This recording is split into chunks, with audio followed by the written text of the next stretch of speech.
આપણે એ વાત ચાલે છે કે કઈ કઈ જણાએ તપસ્યા કરીને ભગવાન શ્રી કૃષ્ણનું ગોપી પદ પ્રાપ્ત કર્યું. કોણે શું તપસ્યા કરી અને કોણ કઈ રીતે તપસ્યા કરીને ગોપી પદ પ્રાપ્ત કરે છે એની ચર્ચા આપણે ચાલે છે. એમાં અયોધ્યાની સ્ત્રીઓ પછી જનકપુરની સ્ત્રીઓ કઈ રીતે ગોપી બને છે એની ચર્ચા આપણે થઈ ગઈ.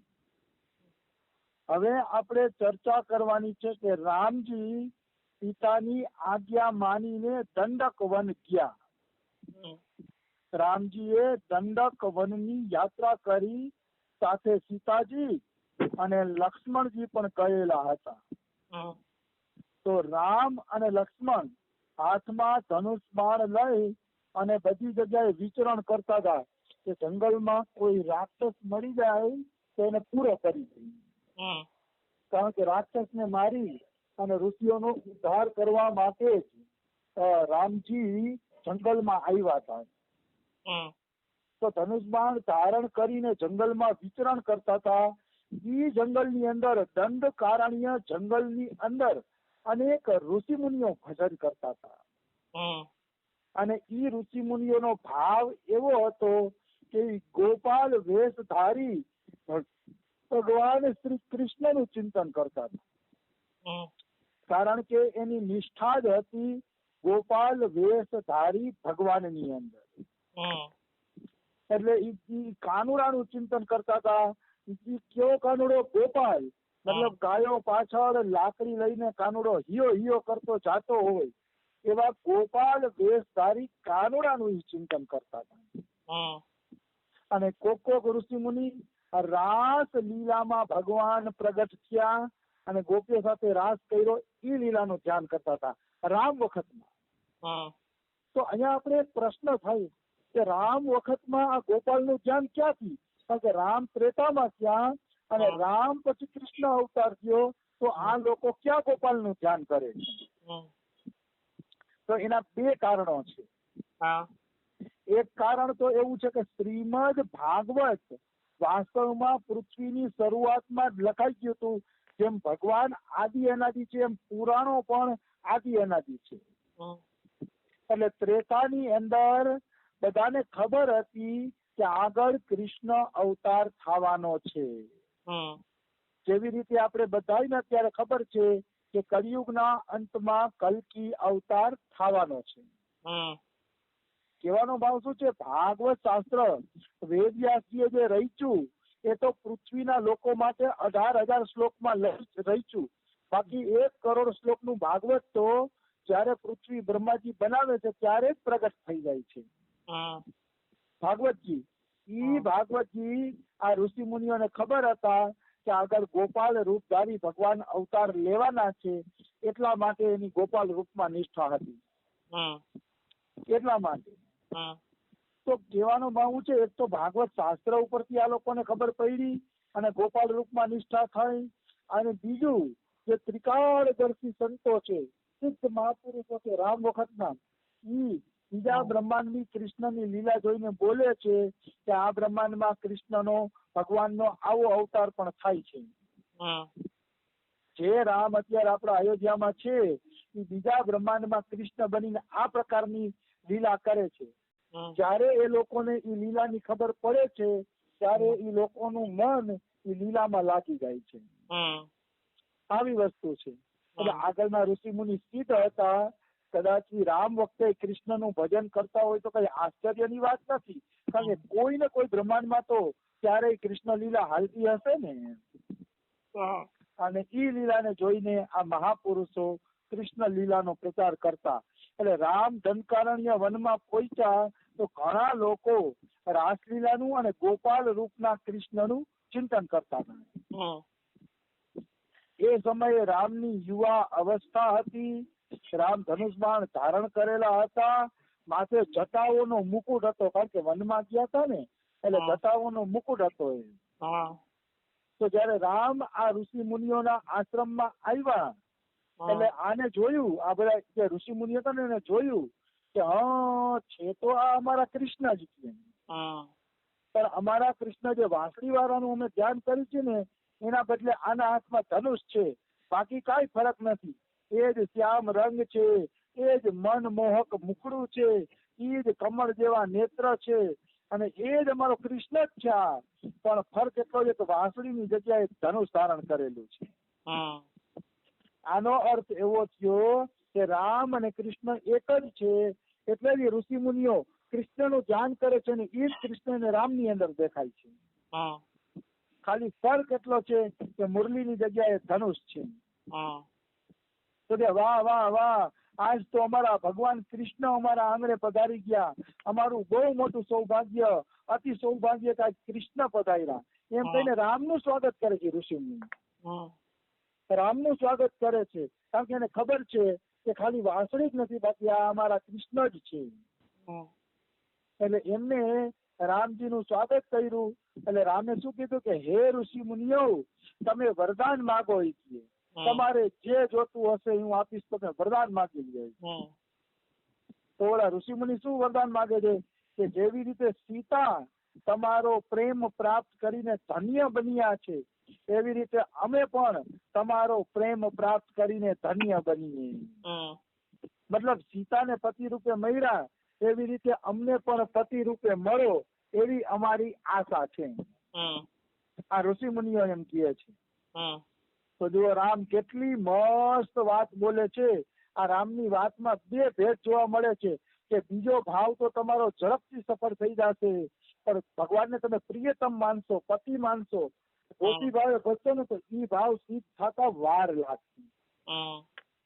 જો રામ શું બોલે છે કે હે ઋષિ મુનિઓ, જો તમે મને એવી પ્રાર્થના કરી હોત કે તમે લક્ષ્મણને જેટલો પ્રેમ કરો છો એટલો જ અમને પ્રેમ કરો, અને લક્ષ્મણ જેવા જ અમને ભાઈ બનાવી લ્યો, તો રામ કે આજે ને આજે જ હું તમારી મનોકામના પૂર્ણ કરી દે.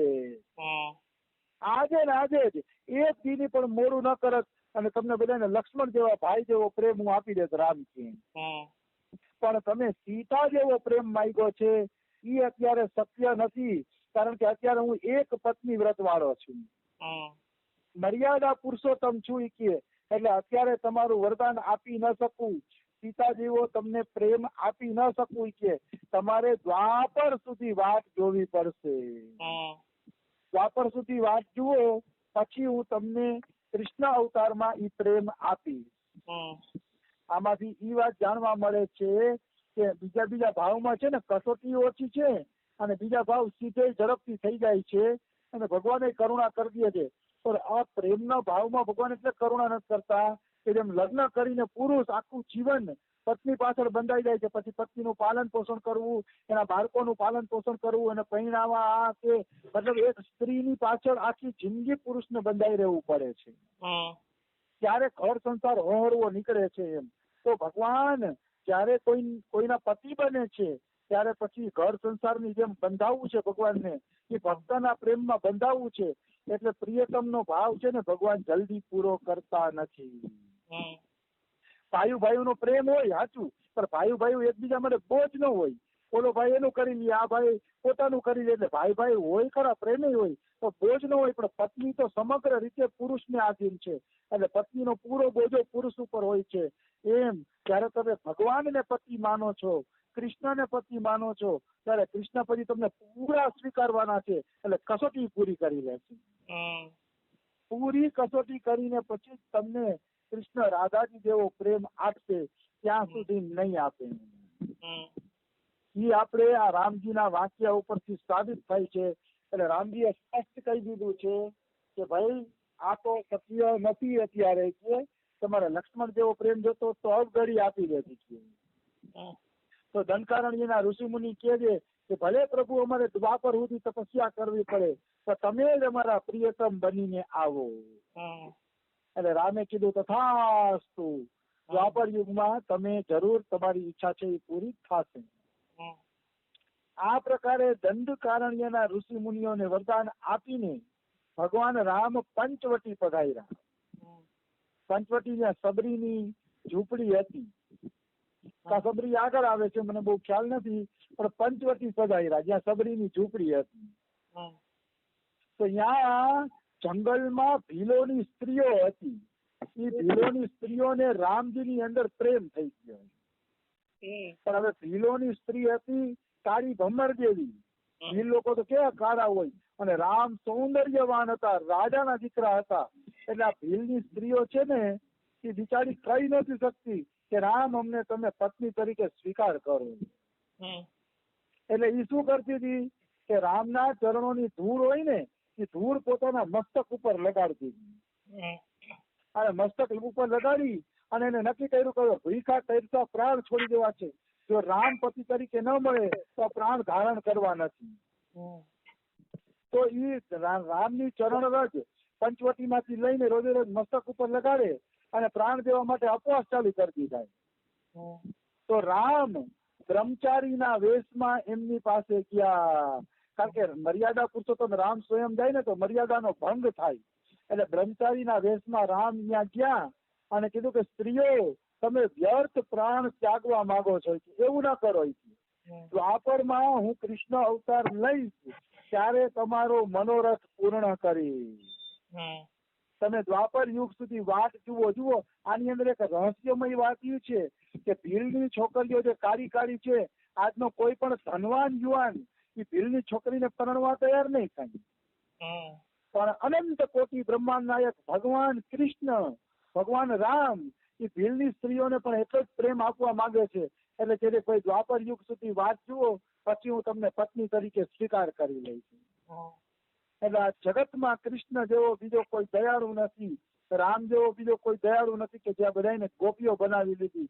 હું તમને હું કહું ને કે કોઈ ભીલની સ્ત્રીને તમારા પ્રત્યે ગમે એટલો પ્રેમ હોય ને તો તમે પૈસાવાળા હશો, ધનવાન હશો ને તો તમારા માટે સારી જ છોકરી ગોતશો. એ ભીલની છોકરી યારે નહીં જ પરણો એ પાકી વાત છે, કારણ કે આ સંસાર છે. પણ રામજીએ એ ભીલની સ્ત્રીઓનો સાચો પ્રેમ જોયો, સાચો ભાવ જોયો. એટલે બ્રહ્મચારી વેશમાં કીધું કે ધીરજ ધારણ કરો, પ્રાણ ત્યાગવાની જરૂર નથી, હું તમારો મનોરથ દ્વાપર યુગમાં પૂરો કરી. ત્યારે ભીલની સ્ત્રીઓ જંગલમાં તપસ્યા કરવા માંડી, મતલબ ઘરકામે કરતી, દેખરેખ કરતી અને તપસ્યા કરતી. અને ભીલની સ્ત્રીઓ તપસ્યા કરવા માંડે છે. અને દ્વાપર યુગમાં એ જ ભીલની સ્ત્રીઓ કૃષ્ણ અવતારમાં પણ પાછી ભીલ જ બને છે. કૃષ્ણ અવતારમાં સ્ત્રીઓ ભીલ જ બને છે. અને કૃષ્ણના પગમાં જે સિંદૂર લાગેલું હોય છે એ સિંદૂર કૃષ્ણ ભગવાન હાલે ને એટલે ઘાસ ઉપર ચોટી જતું, અને એ ઘાસ ઉપર ચોટેલું સિંદૂર એ ભીલની સ્ત્રીઓ પોતાના શરીરમાં લેપ કરી અને કૃષ્ણ પ્રેમની પ્રાપ્તિ કરી ગઈ. આપણે એટલે કૃષ્ણની વસ્તુથી કૃષ્ણની પ્રેમની પ્રાપ્તિ થાય તો કે હા, કૃષ્ણની વસ્તુ પણ જો સ્પર્શ થઈ જાય તો પણ કૃષ્ણ પ્રેમની પ્રાપ્તિ થઈ જાય છે, એમાં કોઈ શંકા નથી. એ ભીલની સ્ત્રીઓએ આ રીતે કૃષ્ણ પ્રેમની પ્રાપ્તિ કરી. કહેવાનો ભાવ છે કે આ જેટલી ભીલની સ્ત્રીઓ હતી ને કૃષ્ણ અવતારમાં ભીલ જ બની હતી. એટલે કૃષ્ણએ આમ તો એનો સ્વીકાર નતો કર્યો, પણ આત્મા દ્વારા સ્વીકાર કર્યો હતો. એ સ્ત્રીઓએ કૃષ્ણનું કેસર પોતાના શરીરમાં ચોપ્યું અને એમ જ થયું કે જાણે કેસરના રૂપમાં કૃષ્ણ જ અમને મળીને ગયા, અમારી હારે મુલાકાત કરી લીધી, એવું એને થયું. એટલે કહેવાનો ભાવ શું છે, કૃષ્ણ સ્વીકાર કરે છે પણ કયા રૂપમાં, કઈ રીતે, કઈ જીવનો સ્વીકાર કરે એ કહી શકાતું નથી. તો હજી તો ઘણી બધી બાકી ગોપીઓની વાતો છે.